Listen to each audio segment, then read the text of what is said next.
শুভ সকাল বন্ধুরা, আবার আমি চলে এলাম তোমাদের কাছে ছোট্ট মিনি ব্লগ নিয়ে। আমি তোমাদের পুষ্পা। তোমরা সবাই কেমন আছো? আমি তো খুব ভালো আছি। আজকে তৈরি করবো চানাচুরের মাখা। তো দেখো, প্রথমে আমি শসাটাকে ছাড়িয়ে নিলাম। শসাটাকে এখন কুচি কুচি করে নিয়ে নিচ্ছি। তারপরে এক এক করে পেঁয়াজ কোচাবো, টমেটো কোচাবো, কাঁচা লঙ্কা কোচাবো, সব এক এক করে আমি কুচিয়ে নেব।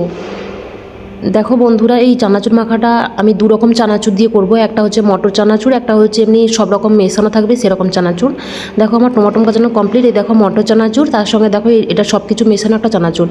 দেখো এবার এগুলো এক এক করে আমি শসা, পেঁয়াজ, টমেটো, কাঁচা লঙ্কার উপরে আমি এক এক করে দিয়ে দিচ্ছি। এরপরে আমি দিয়ে দেবো তেল, লবণ দিলাম, তারপরে দেখো আচার দিয়ে দিচ্ছি। তারপরে দেখো আচারটা দিয়ে এখন আমি এটা ভালো করে মিক্স করে নিচ্ছি। দেখো আমার মিক্স করা প্রায় কমপ্লিট হয়েছে। দেখো বন্ধুরা, কত সুন্দর টেস্ট লাগছে না? এখন আমি এটাকে খেয়ে দেখাবো কেমন হয়েছে। বন্ধুরা, খেয়ে দেখেছি অসাম খেতে হয়েছে। তো এরকম ভিডিওটা ভালো লাগলে অবশ্যই লাইক, কমেন্ট, শেয়ার করবে এবং যে যেখান থেকে দেখছো অবশ্যই সেখানকার লোকেশান দিয়ে আমাকে কমেন্ট করবে এবং এরকম